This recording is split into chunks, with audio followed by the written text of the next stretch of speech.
Nah, kita masuk dalam khotbah berseri kita yang berjudul From Judges to Jesus. Dan ini adalah minggu yang ke-7 dari 15 minggu yang akan kita pelajari kitab Hakim-Hakim. Dan hari ini khotbah saya berjudul Kuasa di Balik Kelemahan.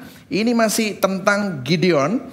Dan teks kita hari ini akan kita baca bersama-sama dari Hakim-Hakim 7 ayat 1 sampai ke 25. Tapi nanti kita akan baca tidak semua, hanya sebagian saja yang penting-penting. Nanti saya akan ceritakan kepada saudara bagaimana ayat-ayat itu berbicara. Tapi hari ini kita akan melihat bagaimana Tuhan mengurangi tentara-tentara Gideon yang akan berperang melawan bangsa Midian. Dan apa maksud Tuhan di balik pengurangan-pengurangan itu? Saudara akan melihat bagaimana tentara Gideon akan berkurang drastis melawan jumlah tentara Raja Midian yang fantastis. Kita akan melihat bagaimana dan mengapa dan apa yang menjadi makna dari pengurangan-pengurangan tersebut. Kita akan membaca bersama-sama Hakim-Hakim 7 ayat 1 sampai 7. Dan saya dan saudara baca bersama-sama yang di highlight. Dan saya akan membaca ayat yang genap. Dan kita akan membacanya bergantian. Hakim-Hakim 7 ayat yang pertama. 1, 2, 3. Adapun Yerubbaal itulah Gideon bangun pagi-pagi dengan segala rakyat yang bersama-sama dengan dia. Lalu mereka berkemah dekat mata air Harod.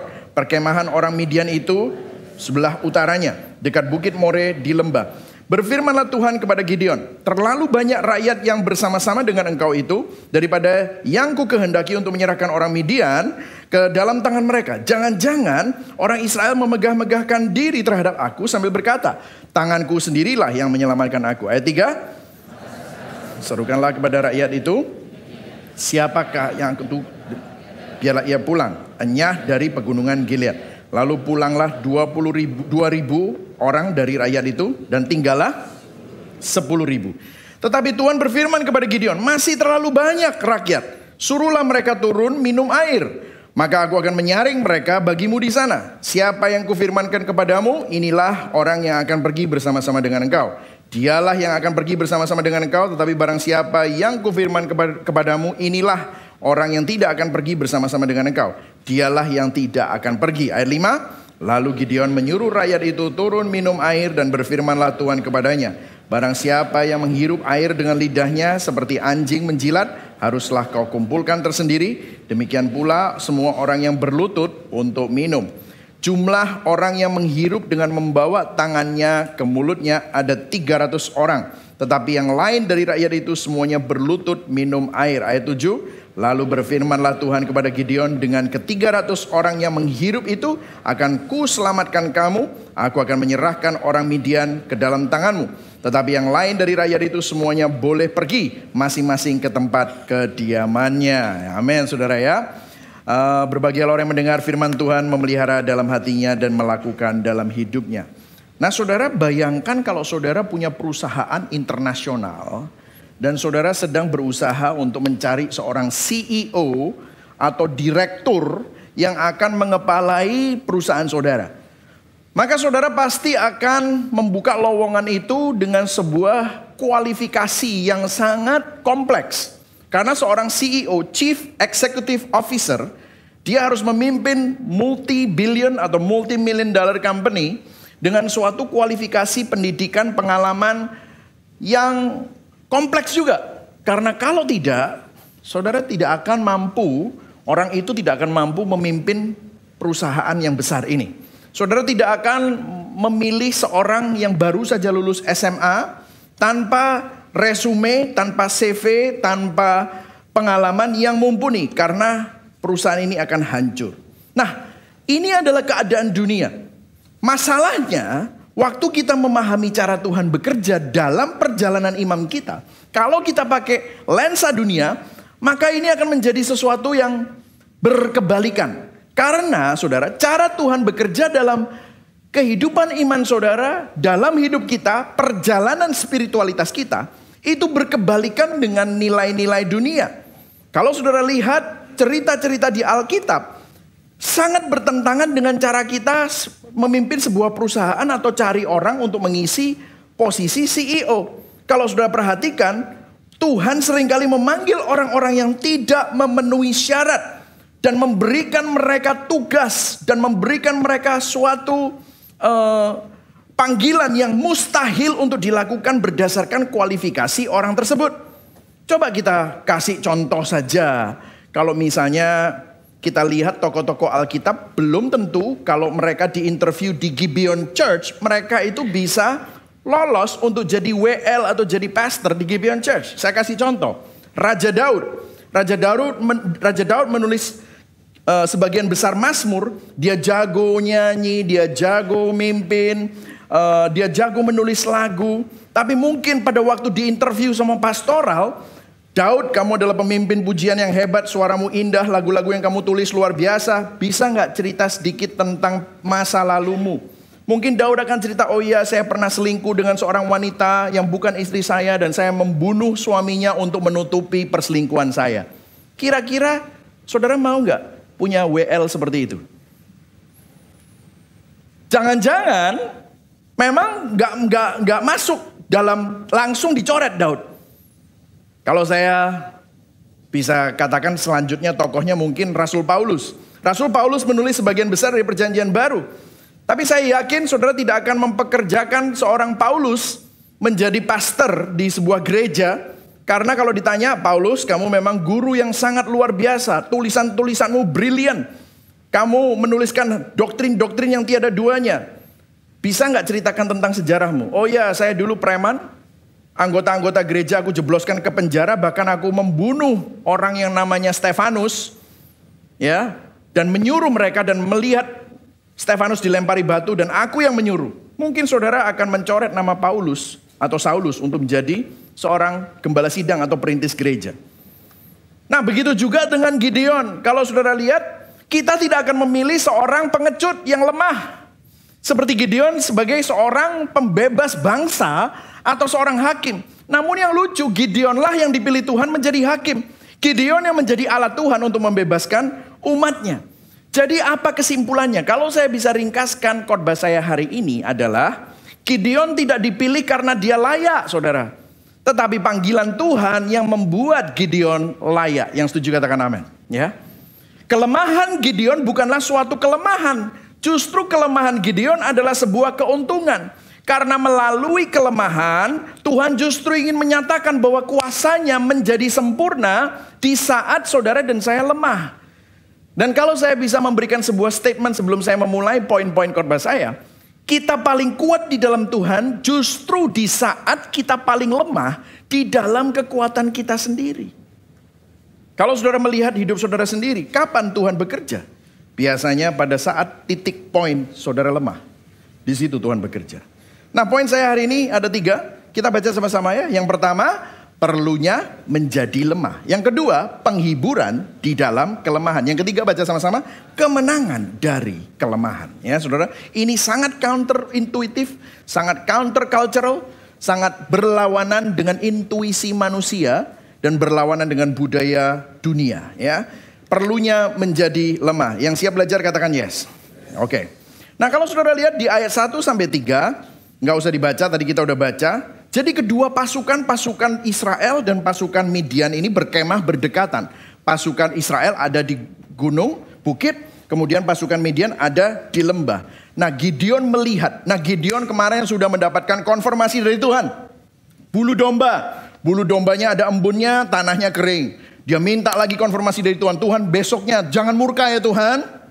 Dibalik, tanahnya embun, bulu dombanya yang kering. Wah, dilakukan juga sama Tuhan. Luar biasa. Tuhan itu baik. Dia memberikan tanda kepada Gideon. Bukan tanda untuk menyerbu, bukan tanda untuk memimpin. Gideon sudah tahu bahwa dia harus menyerbu. Gideon sudah tahu dia harus menyerang. Tetapi jaminan bahwa Tuhan menyertai dia. Mungkin di care group banyak sekali perbincangan apakah kita masih perlu cari tanda untuk membuat sebuah keputusan. Saudara, sebenarnya semua yang saudara butuhkan untuk membuat keputusan itu sudah ada di dalam firman Tuhan. Kadang-kadang kita nggak usah, kadang-kadang saya ditanyain banyak orang, terus kemudian dia ngomong sama saya, Pak, gimana Pak, saya harus masuk bisnis ini atau tidak? Saya gimana Pak, saya harus nikah sama dia atau tidak? Saya biasanya langsung balikan kepada mereka. Kenapa kamu tanya sama saya? Menurut pendapatmu gimana?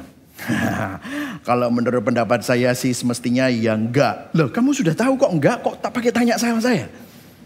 Saudara, ternyata sebenarnya ada sih di dalam hati saya tahu itu laki-laki itu enggak sepadan sama saya, karena menurut firman Tuhan kan kita harus menjadi pasangan yang sepadan. Lah udah tahu kenapa tanya sama saya? Saya enggak kenal sama dia, you tanya sama saya saudara pasti akan pikir saya ada kayak corong dari surga. Aku harus dia nikahlah sama dia. Saya bilang saya akan tanya balik. Menurut kamu sepadan atau tidak? Apakah kalau sepadan, bagaimana sepadannya? Sehingga banyak sekali sebenarnya saudara dan saya punya Roh Kudus yang sama. Karena Roh Kudus itu tidak lagi visitasi. Roh Kudus tinggal bersama dengan kita. Roh Kudus menuntun. Firman Tuhan juga menuntun. Saya tanya sama orang yang tanya tentang bisnis itu, menurut kamu gimana? Ya sebenarnya saya nggak srek sih sama investornya. Loh, kenapa aku nggak srek? Orangnya soalnya kurang bagus secara moral. Lah kalau sudah tahu seperti itu, kenapa nanya sama saya? Ya siapa tahu pastor punya pendapat yang berbeda gitu. Karena cuannya enak, Pak. Loh, ternyata dia sebenarnya sudah tahu. Jadi begini saudara ya. Kalau sekarang saudara harus menghidupi firman. Kalau sekarang itu bukan waktunya untuk cari-cari tanda lagi. Tapi saudara harus lihat firman Tuhan, saudara harus lihat bagaimana prinsip-prinsip nilai-nilai ini. Dan saudara punya Roh Kudus, saudara tahu semestinya. Tuhan itu sudah memimpin, nanti saya akan bicara sedikit tentang pimpinan Tuhan. Nah ini ceritanya Gideon udah benar-benar yakin. Tapi masalahnya dia lihat jumlah pasukan. Gideon punya pasukan 32.000. Sedangkan orang Midian pasukannya berapa saudara? 135.000. Wah. Nah meskipun Gideon itu lihat kayaknya aku yakin. Tapi kalau dipikir-pikir, nah coba saya kasih rasionya. 135.000 dan 32.000 itu 1:4. Saudara pernah ditawur 4 orang? Kira-kira saudara menang atau enggak kalau ditawur sama 4 orang? Ya tergantung ya, size-nya orangnya ya saudara ya. Kalau size-nya segini-segini ya mungkin bisa menang lah ya. Tapi kalau mereka semua bawa pedang dan pisau dan saudara meskipun juga sama-sama bawa itu 1:4. Itu bukanlah rasio yang baik untuk memenangkan suatu peperangan. Dan ceritanya di mata Tuhan dikatakan ini masih terlalu banyak. Jadi Tuhan memerintahkan Gideon untuk membiarkan orang-orang yang takut. Kasih pengumuman. Orang-orang yang takut, orang-orang yang gentar, suruh pulang. Nah mungkin saudara, Gideon itu mengharapkan ya 32.000 yang takut kira-kira mungkin 500 lah ya. 31.500 itu berarti kalau 500 pulang, ya masih lumayan lah. Aku masih punya 31.000. Tapi saudara tahu berapa banyak orang yang pulang? Hasilnya sangat mengejutkan. 22.000 orang pulang. Artinya 70% dari pasukan Gideon pulang. Takut. Saudara saya bayangkan ya saudara. Kalau hari Minggu tiba-tiba 70% dari jemaat Gibeon tiba-tiba gak datang karena ada sesuatu tentang Michael Christian terus saudara nggak datang lagi. Kira-kira saudara saya kecewa, hancur dan mungkin sudah patah semangat untuk melayani nggak? Bisa loh saudara. Coba bayangkan ini 70% dari tentara yang mau maju perang pulang. Ini bukan pemandangan yang menggembirakan. Saya yakin Gideon hancur melihat apa yang dia lihat. Tinggal 10.000. 70% pulang saudara. Jadi saya yakin Gideon jadi keder lagi. Kemarin sudah yakin, malah sama Tuhan disuruh pulang. Kemudian 10.000 yang tinggal, Tuhan masih berpikir ini masih terlalu banyak. Jadi dari penyaringan pertama, dari 32.000 jadi 10.000. Saya kasih rasionya ya. Kalau ini 1:4, saudara ditawur sama 4. Dikeroyok sama 4. Kalau ini 1:13,5. 1:14. Kira-kira saudara bisa menang gak? Kalau digebuki sama 14 orang. Wis pasti kalah. Rasionya makin buruk untuk mengalahkan pasukan Midian. Setelah penyaringan pertama, yang takut pulang. Jadi 10.000 lawan 135.000. Bayangkan saudara. Saya yakin Gideon makin keder.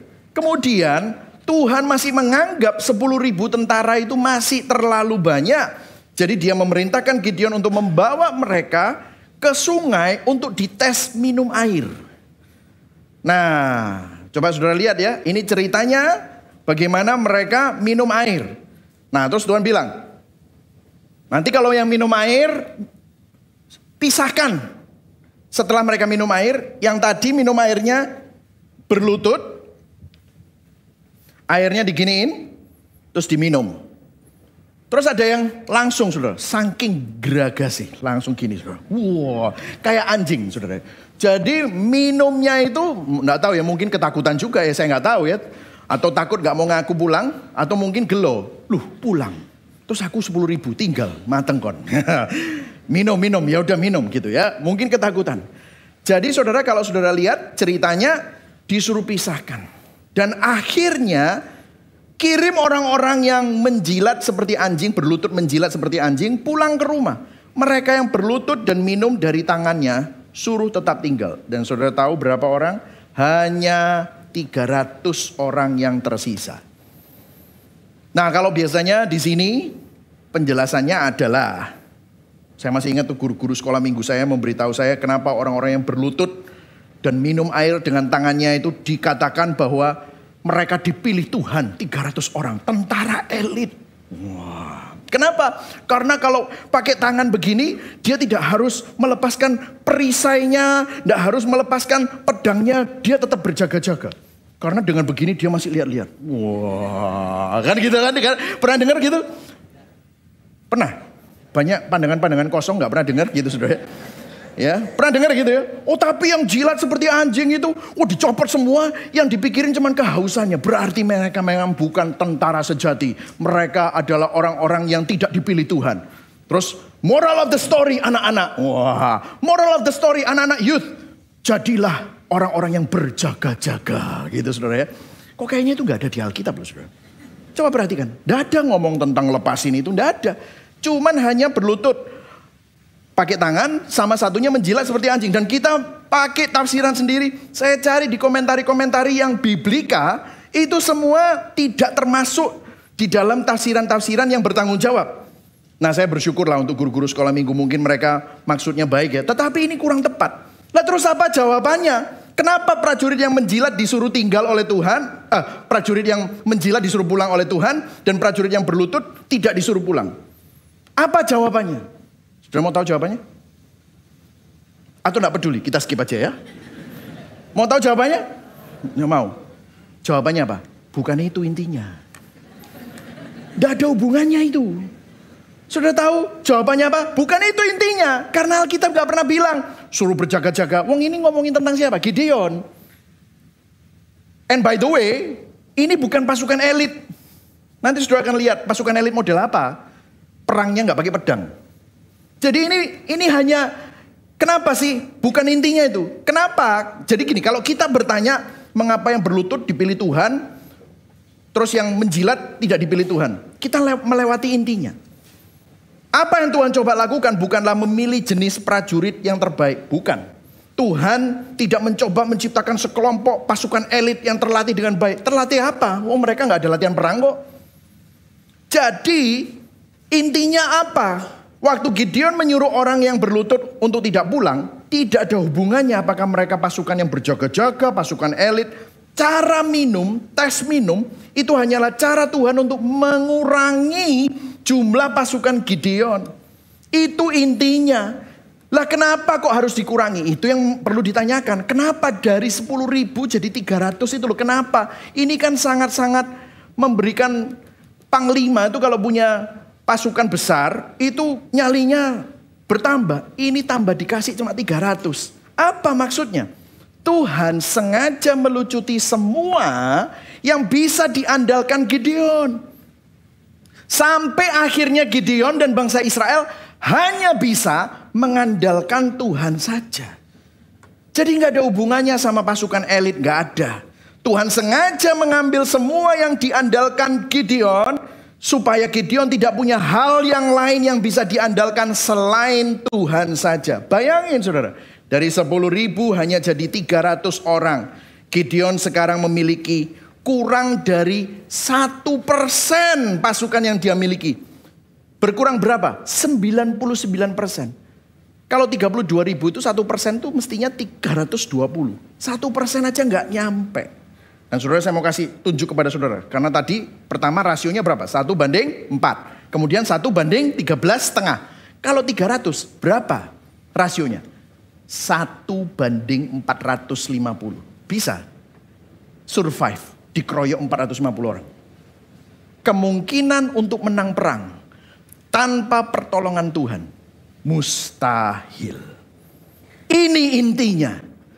Kekuatan kita, kemampuan perang mereka secara manusiawi sudah tidak mungkin bisa mengalahkan Midian. Kok gitu ya Tuhannya? Coba lihat jawabannya. Tadi kita sudah baca sebenarnya. Berfirmanlah Tuhan kepada Gideon, terlalu banyak rakyat yang bersama-sama dengan engkau itu daripada yang ku kehendaki untuk menyerang orang Midian di dalam tangan mereka. Baca yang di highlight saudara. 1, 2, 3. Jangan-jangan orang Israel memegah-megahkan diri terhadap aku sambil berkata, tanganku sendirilah yang menyelamatkan. Ini adalah kecenderungan dosa manusia. Saudara perhatikan, Tuhan ingin Gideon dan bangsa Israel sadar bahwa meskipun 32.000, mereka nggak bisa memenangkan dan tidak mungkin memenangkan perang. Kalau sampai menang dengan pertolongan Tuhan, nanti mereka bisa sombong. Tuhan tahu kecenderungan dosa manusia, kecenderungan dosa Israel. Suka membanggakan kekuatan mereka sendiri. Israel mungkin bilang puji Tuhan, tetapi saya selalu bilang kemuliaan bagi dua. Ya tuh puji Tuhan, tapi kita juga hebat gitu ya. Jadi Tuhan ingin supaya mereka sadar satu-satunya alasan bangsa Israel dan Gideon itu bisa menang adalah karena Tuhan bersama dengan mereka. Kemenangan ini bukan milik Israel, tetapi kemenangan ini adalah milik Tuhan. Dan kemuliaan itu hanyalah untuk Tuhan saja. Nah, kecenderungan manusia suka mencuri kemuliaan Tuhan. Kita sih bilangnya kita percaya Tuhan, kita bilangnya puji Tuhan. Tetapi seringkali kita bilang dalam hati, ya memang karena aku juga hebat. Dale Ralph Davis di dalam buku Judges, Such a Great Salvation, dia bilang gini, karena kecenderungan umat Allah untuk memuliakan usaha mereka sendiri, untuk percaya pada metode mereka yang telah terbukti, untuk menghargai kontribusi mereka sendiri, untuk menganggap baik kepintaran mereka, maka Yahweh, maka Allah seringkali bersikeras agar umatnya direndahkan hingga tidak berdaya sama sekali. Sehingga mereka harus menyadari bahwa pembebasan mereka hanya dapat dikaitkan dengan kuasa Tuhan dan belas kasihan Tuhan. Yang setuju katakan amin. Jika Tuhan tidak mengurangi jumlah pasukan Gideon, Tuhan mungkin jadi catatan kaki. Tapi sekarang pasukannya tinggal 300 lawan 135.000. Dan kalau mereka menang, maka Tuhan jadi berita utama. Maka mereka tidak bisa berdalih bahwa mereka orang hebat. Sehebat-hebatnya orang tidak bisa ngalahin satu orang, ngalahin 450 orang. Nah, apa yang bisa kita pelajari? Perhatikan saudara, penting sekali. Saya mau memberikan suatu peringatan yang menjadi eko atau gema yang dikumandangkan oleh seluruh Alkitab. Yang sangat berkebalikan dengan nilai dunia. Perhatikan di sini. Kekuatan saudara dan saya, kehebatan kita, itu lebih berbahaya daripada kelemahan kita. Karena kekuatan dan kehebatan manusia seringkali bisa membuat manusia, kita semua, tidak bergantung kepada Tuhan. Bisakah saudara melihat kecenderungan dosa dalam diri kita sendiri untuk mencuri pujian dari Tuhan? Bukankah itu seringkali kita harus mengalami kelemahan-kelemahan? Saudara, kapan terakhir saudara ditolong Tuhan? Saudara ditolong Tuhan pada saat saudara butuh pertolongan. Kapan waktu saudara butuh pertolongan? Pada saat kita lemah. Tuhan tahu kita cenderung untuk mengandalkan diri kita sendiri. Bahwa sifat manusia, bahwa jika ada kesempatan sekecil apapun untuk membanggakan kekuatan kita sendiri, kita akan sombong. Kita pikir kita kuat, kita pikir kita hebat. Di situ kita tidak lagi memandang kepada kasih karunia Tuhan. Karena kita pikir kita tidak butuh Tuhan. Meskipun saudara masih bisa ke gereja. Saudara, saya masih ingat waktu saya harus jadi hamba Tuhan. Seakan-akan saya terpojok. Saya dari muda, waktu menikah sama istri saya, kita tuh tahu bahwa kita tuh dipanggil untuk menjadi seorang hamba Tuhan. Tapi waktu saya mulai kerja, Saya mulai berprestasi. Saya mulai buka bisnis. Bisnisnya booming. Buka bisnis kedua. Bisnisnya juga booming. Buka bisnis ketiga. Bisnisnya booming. Saya masih ingat saya diajak makan sama gembala sidang saya. Dia melihat saya punya hati untuk melayani. Betul, saya punya hati untuk melayani. Tapi saudara, karakternya masih belum terbentuk. Dia bilang, Mike, kamu tuh punya panggilan. Kamu itu ada pastoral calling. Mau nggak kamu itu doakan untuk jadi full timer. Full time seorang pastor. Saya bilang, jangan pastor. I'm too expensive for you. Wah, sombong sekali. Saya terlalu mahal untuk kamu. Biar aku bisnis cuan, nanti aku aja yang support kamu. Wah, mulia sekali. Dalam hati sombong, petata petete. Tapi apa yang terjadi? Tuhan harus merendahkan dan melemahkan saya. Di mana tahun 2008 saya mengalami masalah dengan the bubble burst. Kalau saudara pernah nonton film Get Short itu ya. Lehman Brothers. Dan pada saat itu ada Chrismont yang terbesar di Amerika. Di mana semua kredit macet. Bisnis saya semuanya macet. Dulu kalau kita bikin trade show. Oh pasti untungnya 6 digit USD. Pasti untungnya luar biasa saudara. Ratusan ribu dolar. Wah sudah saya kayak gak bisa mati aja saudara. Tapi apa yang terjadi itu semua. Karena saya putarkan terus. Akhirnya kredit macet saudara. Dan saya berambisi untuk besar, maka rumah-rumah beberapa properti saya bangkan semua, disita semua, habis saudara. Karena saya masih ini, coba lagi loan di sini, coba lagi loan di sana. Oh, gesek kredit card, habis semua. Saya mau beli makan untuk anak saya aja nggak bisa. Saya sampai duduk di pinggir jalan, saya bingung, Tuhan ini apa?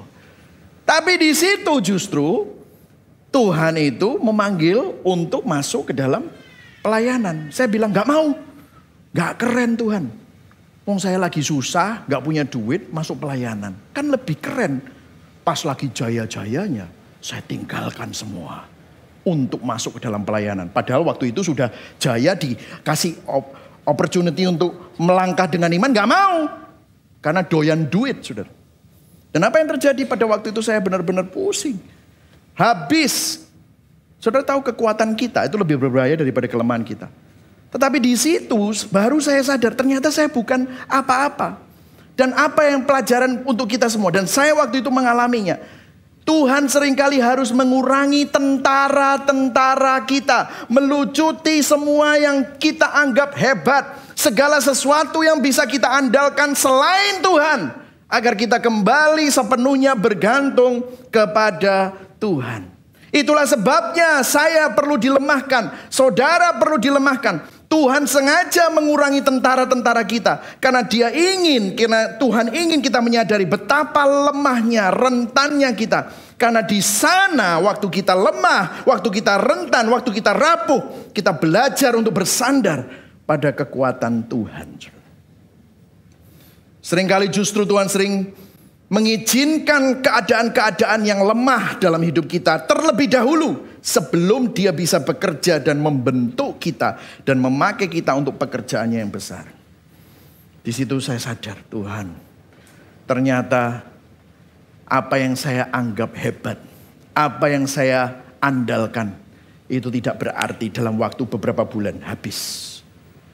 Di situ Tuhan, saya cuma bisa melangkah dengan iman. Saya punya satu bisnis lagi. Yang gak seksi sama sekali. Gak keren sama sekali. Baru mulai menghasilkan. Terus saya tanya sama beberapa hamba Tuhan. Terus kita berdoa segala macam. Terus kasih aja sama istrimu. Istrimu yang run. Istri saya tambah shock. Aku gak punya pengalaman. Ya kamu sekarang yang jadi CEO-nya. Aku gak bisa ngomong kayak kamu. Aku cuma bisanya main kalkulator. Setting price bisa. Tapi kamu yang akan ngambil. Itu kayak saudara, kita dua-dua lemah. Terus mau ngapain? All we do. Apa yang bisa kita lakukan? Cuma berlutut berdoa. Berlutut berdoa menangis. Berlutut berdoa menangis. Di situ baru kita tahu bahwa hidup kita kalau tanpa Tuhan. Kalau gak ada pertolongan Tuhan. Kalau tidak ada kasih karunia Tuhan. Kalau bukan karena pertolongan anugerah Roh Tuhan melalui Roh Kudusnya. habislah kita. Saudara, apa yang sedang terjadi dalam hidupmu? Tahukah saudara kalau saudara sedang ada dalam keadaan yang lemah, itu merupakan wujud kasih karunia Tuhan. Karena Tuhan sedang mau berkarya dalam hidup saudara. Amin saudara. Nah selanjutnya, justru Tuhan bekerja di dalam kelemahan kita. Jadi begini ya saudara ya, diagnosis yang buruk dari dokter, misalnya tentang kankerkah, tentang sakitkah. Kalau saudara mengalami kehilangan pekerjaan, kalau saudara mengalami masalah dengan bisnismu, ketika pernikahan saudara sedang berada di ambang kehancuran, ketika orang-orang yang saudara cintai tiba-tiba seakan-akan meninggalkan saudara atau diambil Tuhan, ketika kita kehabisan akal tentang apa yang harus dilakukan terhadap keluargamu, di situ saudara harus lihat momen-momen tersebut adalah momen di mana mungkin Tuhan mengizinkan tentara-tentaramu dikurangi. Itulah saat-saat saudara kembali bersandar kepada Tuhan. Yang setuju katakan amin. Nah berikutnya saudara, coba kita lihat penghiburan di dalam kelemahan. Ya, kalau saudara baca, ini tadi belum kita baca, saya akan bacakan.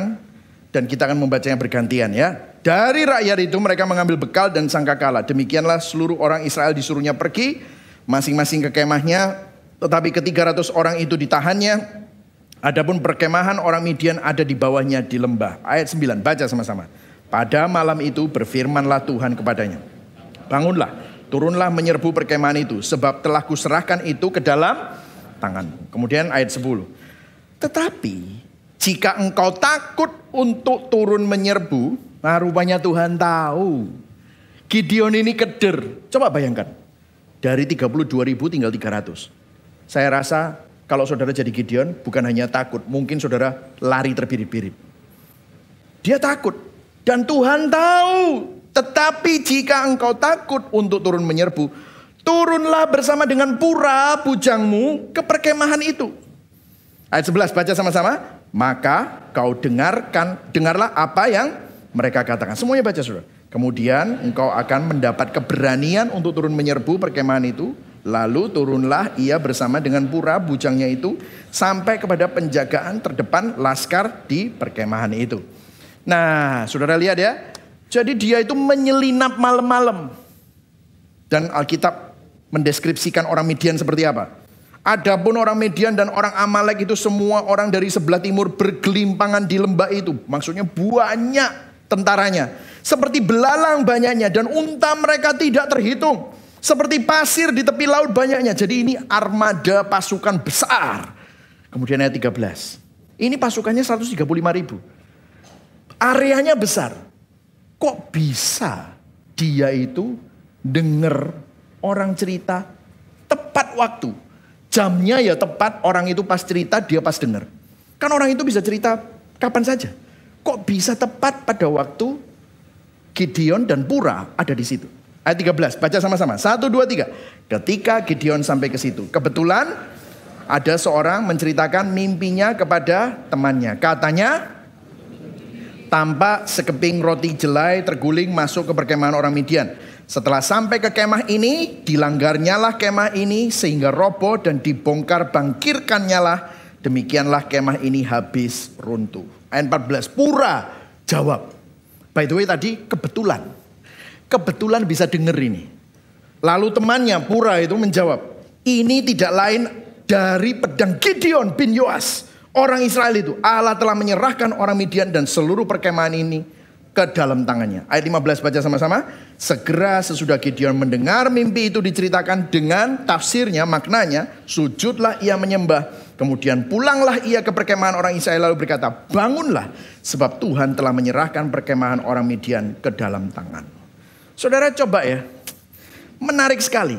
Mimpi yang aneh, kok ya kebetulan tempatnya bisa pas pada waktu Gideon menyelinap, jamnya di sana. Dan waktu Gideon mendengar bisa dengar mimpi. Coba 135.000 orang yang mimpi kayak gitu siapa? Ya satu orang itu. Kok ya tepat? Kok pas Gideon dengar mimpi orang itu? Gideon kebetulan berada di waktu yang tepat. Di tempat yang tepat dan kebetulan mendengarnya. Jadi Gideon mendengar kata yang sama yang telah Tuhan ucapkan kepadanya dari mulut musuh. Waktunya, peristiwanya terlalu pas untuk menjadi suatu kebetulan. Tahukah Anda apa artinya di dalam ilmu teologi ini disebut providensia Tuhan? Tangan Tuhan dengan berdaulat mengatur skenario ini secara tepat dan presisi untuk menghibur Gideon di dalam kelemahannya. Dan ketika Gideon mendengar mimpi dan tafsir dari mimpi itu, dia menyembah Tuhan. Gideon diubah. Dia kembali kepada bangsa Israel, bangkit. Saatnya untuk berperang. Gideon yang penuh ketakutan, penuh keraguan, penuh kelemahan diubah menjadi Gideon yang berani.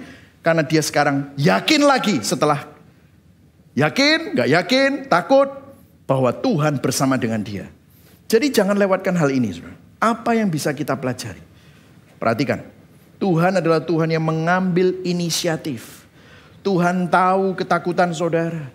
Tuhan tahu kelemahan saudara. Tuhan tahu kekhawatiran kita.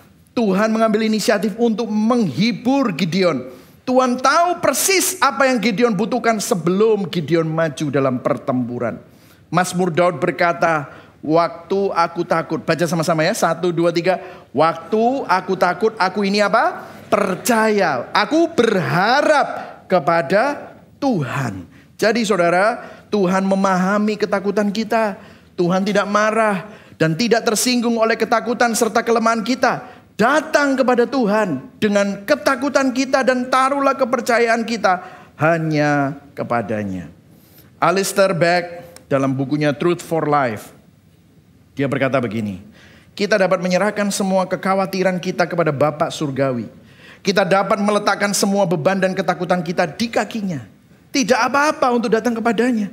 Dan berkata, kita tidak tahu lagi harus berbuat apa. Saya sangat menyukai bagian terakhir itu. Aku nggak tahu Tuhan, aku harus berbuat apa. Coba pikirkan saudara. Tuhan itu sengaja menghilangkan semua apa yang Gideon andalkan. Dari 32.000 jadi 300. Tuhan sengaja membuat Gideon menjadi lemah. Supaya Gideon belajar percaya kepada kekuatan Tuhan. Dan itu yang sering Tuhan lakukan terhadap kita. Tuhan mengizinkan banyak hal yang terjadi dalam hidup kita. Mungkin hal yang baik yang kita anggap terlalu penting, akhirnya kita memberhalakan itu. Dan Tuhan izinkan hal itu diambil dari kita. Sehingga kita dapat belajar untuk kembali tidak mengandalkan berkat-berkatnya, tetapi mengandalkan sang sumber berkat. Nah, coba saudara perhatikan ada satu poin mengenai penghiburan Tuhan di sini. Saya mau kita belajar sesuatu.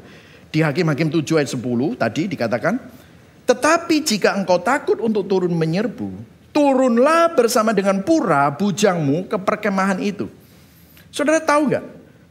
Untuk menghibur, Tuhan tahu dia takut. Jika engkau takut untuk turun, pergi bersama dengan pura, masuk ke perkemahan itu. Saya mau tanya sama saudara, bisa gak Gideon bilang, wis enggak wis Tuhan, aku wis berhenti deh, cari orang lain aja, aku gak mau. Bisa gak Gideon melakukan itu? Bisa. Tapi lihat, dari tadi, meskipun dalam ketakutan dan kekhawatiran, Gideon itu percaya. Tetap percaya dan taat. Disuruh ngurangi 32.000 jadi 10.000, taat. Disuruh ke sungai 10.000 jadi 300, taat. Besok suruh nyerbu dia takut, Tuhan tahu. Kamu pergi masuk ke perkemahan sama bujangmu. Nanti kamu dengar sesuatu. Taat. Saya mau tanya sama saudara. Tuhan itu, saudara bilang, Tuhan mana bimbinganmu? Tuhan mana tuntunanmu? Tuhan mana pengharapanmu? Saudara tahu nggak? Kadang-kadang Tuhan itu sudah memberikan bimbingan, tuntunan. Tuhan sudah ngasih dorongan. Waktu sudah datang ke gereja disuruh bertobat. Waktu saudara datang ke gereja disuruh ngampuni. Waktu saudara datang dan berdoa sama Tuhan tentang jodohmu. Kemudian ini jodohku bukan. Tuhan suruh coba sepadan gak? Cek.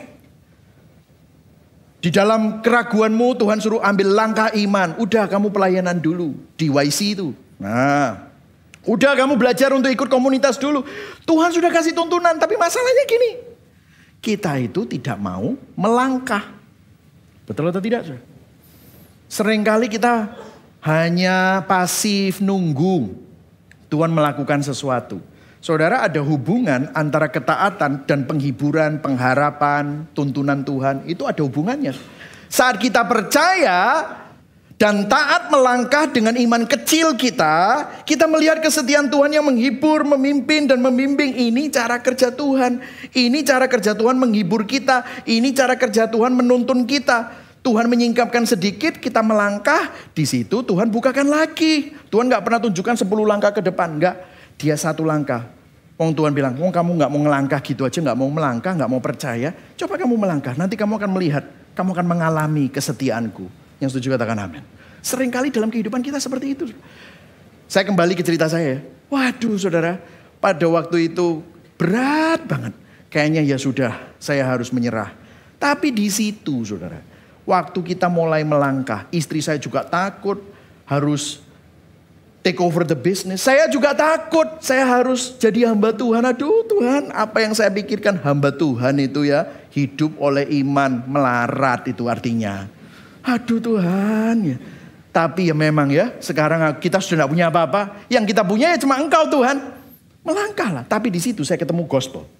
Saya di situ memperbaiki semua teologi saya. Di situ saya menemukan Tuhan lagi. Dan pada waktu Novi melakukan take over the business, saudara tahu nggak? Itu hal-hal yang dulu kita berusaha untuk dapatkan ya. Kita berusaha untuk ngelobi kanan, ngelobi kiri. Tiba-tiba customer itu bisa telepon, tanya, dan mau order sesuatu yang besar. Kita sampai kaget, loh kok bisa dapat? Saya sampai bilang, kamu kok hebat bisa dapat? Aku bertahun-tahun berusaha dapetin orang itu, gak pernah bisa dapat. Dijak makan, dikirimin apa, diajak ngobrol-ngobrol, di lobby, gak pernah bisa dapat. Loh kamu kok bisa dapat? Aku yang gak tahu. Wong aku gak telepon dia yang telepon saya. Kayak Tuhan tuh ngefur, ditunjukin. You want to trust me? You want to trust me? Step out in faith. Waduh. Tapi waktu itu kita cuma berdua, hanya bisa gandengan. Tuhan, Engkau baik. Tuhan, Engkau setia. Tuhan, hanya Engkau yang menuntun kami. Jadi saudara, kadang-kadang dalam hidup kita ada hal-hal yang Tuhan suruh saudara melakukan sesuatu. Apakah saudara lakukan atau tidak?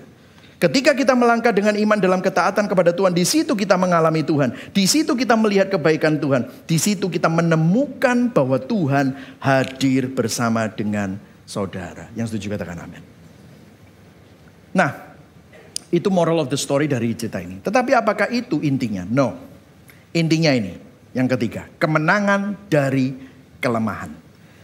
Jadi ceritanya Gideon mulai berani, kemudian ayat 16. Sesudah itu dibaginyalah ke 300 orang itu dalam 3 pasukan. Dan ke tangan mereka semuanya diberikan 3 hal. Saudara. Baca sama-sama. Apa yang diberikan? Sangkakala, buyung kosong dengan suluh di dalam buyung itu.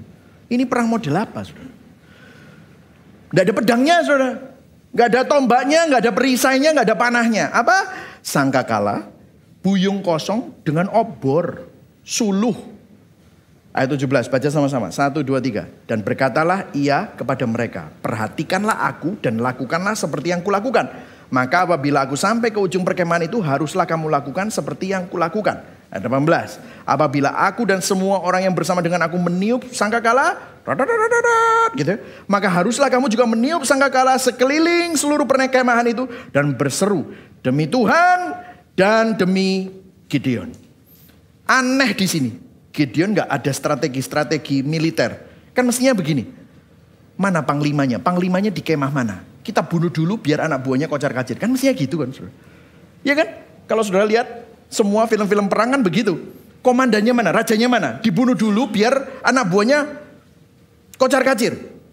Terus mungkin Gideon bilang, itu terlalu biasa.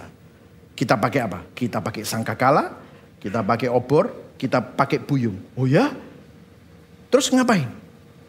Kalau ditiup, kita pecahkan buyungnya, teriak-teriak sambil bawa obor.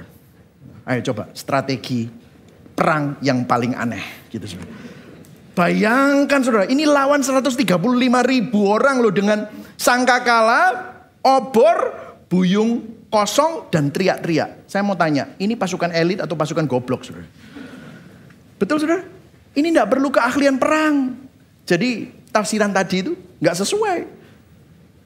Jadi siapapun saudara, anak youth pun juga bisa melakukan ini. Meniup sangkakala, memecahkan buyung kosong, memegang obor sambil teriak-teriak.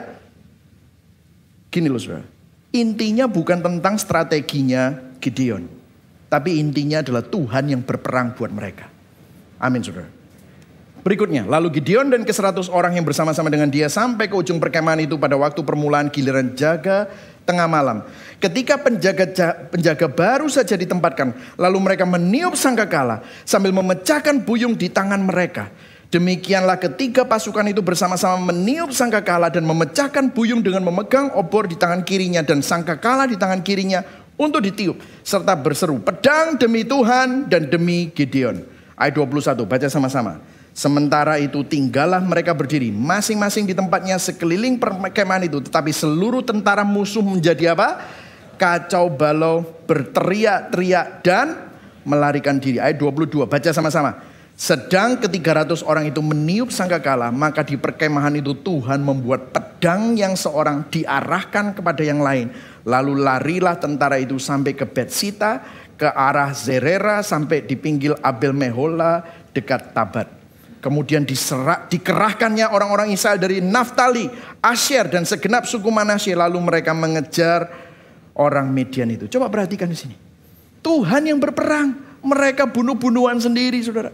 Jadi begini, saudara. Strategi Gideon yang aneh berhasil bukan karena strateginya, bukan karena 300 orangnya, bukan karena kehebatannya, namun karena Tuhan yang berperang untuk mereka. Berikan tepuk tangan buat Tuhan. Amin saudara.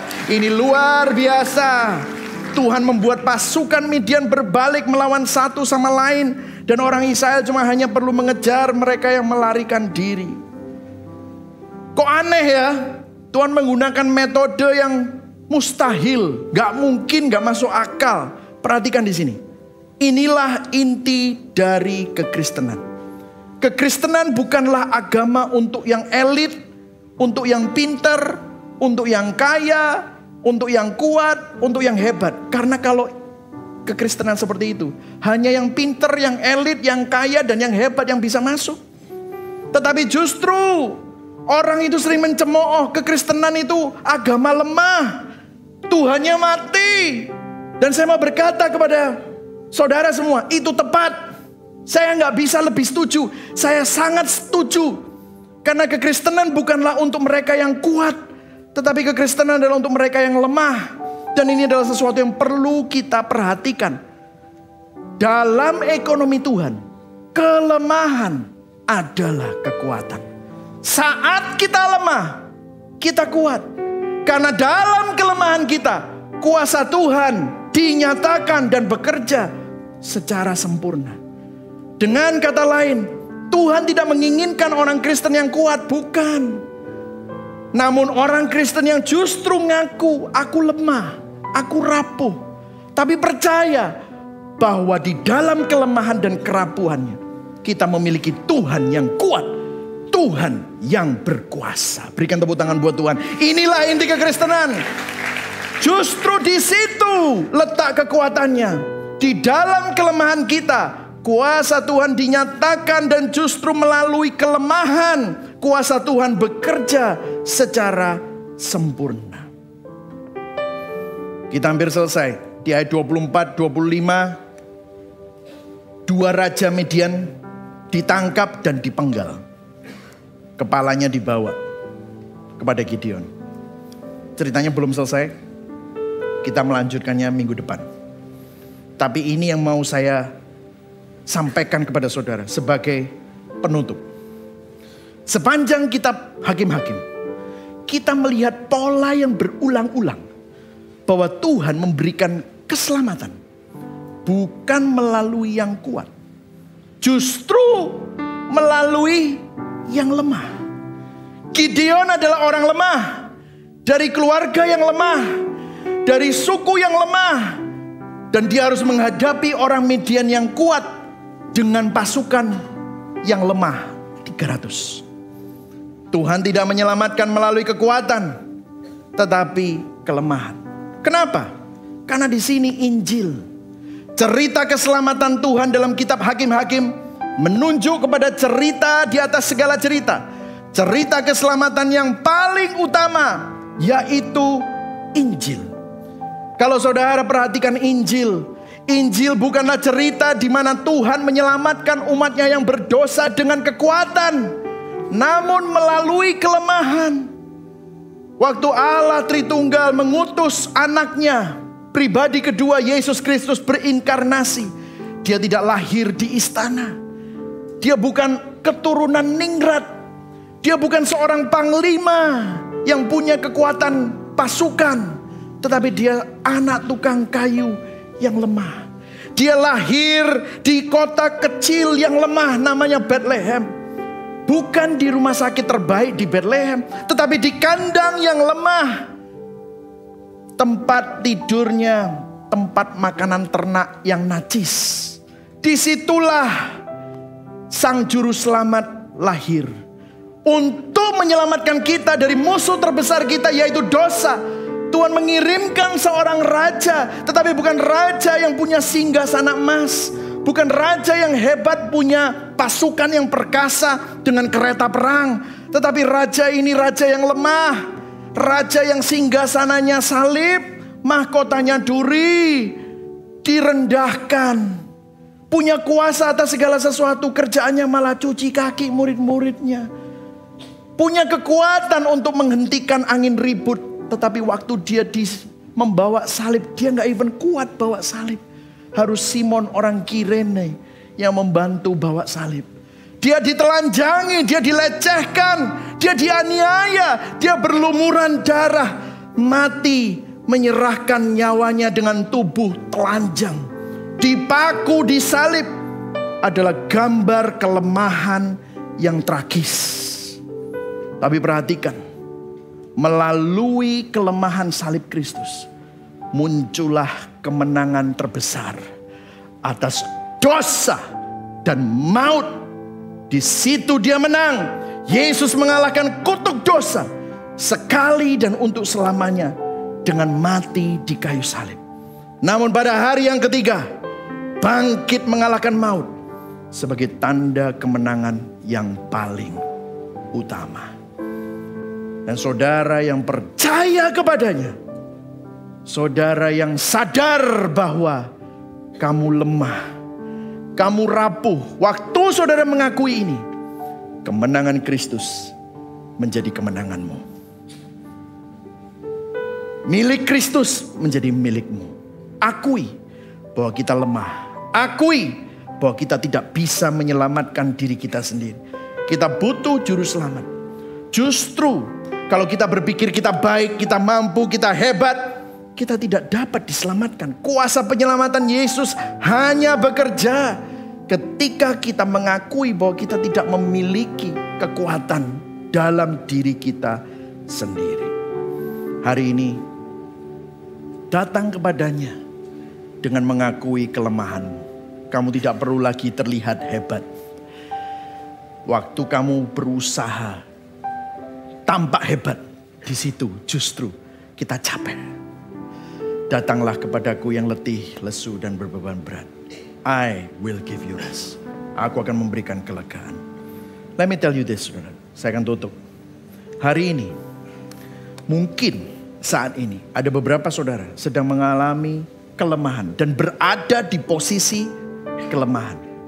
Tuhan mengizinkan kita di posisi itu sebagai wujud kasih karunia-Nya. Untuk apa? Untuk membawa kita kembali kepadanya, serta percaya dan bergantung kepada Tuhan. Tuhan ingin kita tidak mencintai apa yang dunia tawarkan. Tuhan ingin saudara mengalami Dia dan bergantung penuh kepada Tuhan kembali. Amin, saudara. Pertanyaan reflektifnya, siapa yang saudara andalkan? Adakah tentara-tentara dalam tanda kutip yang sering menjadi sandaran iman kita? Apakah itu uangmu? Apakah itu kepintaranmu? Apakah itu koneksimu? Atau mungkin Anda sedang ada di posisi sedang dilucuti bersyukurlah. Karena justru di dalam kelemahan ada kekuatan Tuhan. Apa yang menjadi ketakutan dan kekhawatiranmu? Apakah Anda bisa melihat providensia Tuhan? Adakah langkah iman yang harus kau ambil? Ambil itu. Di situ kamu akan melihat penghiburan Tuhan. Di situ kamu akan lihat tuntunan Tuhan. Apakah Anda masih merasa kuat? Sadarkah betapa lemahnya dan rapuhnya kita? Mari sama-sama kita bertobat dari mengandalkan kekuatan tentara-tentara kita sendiri. Akui kelemahan dan kerapuhanmu. Pada saat kita sadar betapa lemahnya dan rapuhnya kita, di situ kita dimampukan untuk mengalami kuasa anugerah Tuhan yang indah melalui karya salibnya. Amin, saudara. Mari sama-sama kita bangkit berdiri. Sebelum kita menyanyikan lagu His Glory and My Good sebagai respon kita, saya akan membacakan implikasi Injil ya. Saudara diberkati hari ini. Amin. Orang berinjil bukanlah orang yang membanggakan kekuatannya, namun justru tidak malu terhadap kelemahan dan kerapuhannya. Amin, saudara. Orang berinjil melihat providensia Tuhan yang menghibur, menguatkan, dan menuntun untuk menghadapi ketidakpastian di masa depan. Yang terakhir, orang berinjil akan terus memiliki pengharapan yang kuat, bahkan di dalam posisi yang lemah. Karena justru melalui kelemahanlah kuasa Kristus nyata sempurna. Yang setuju berikan tepuk tangan buat Tuhan. Amin.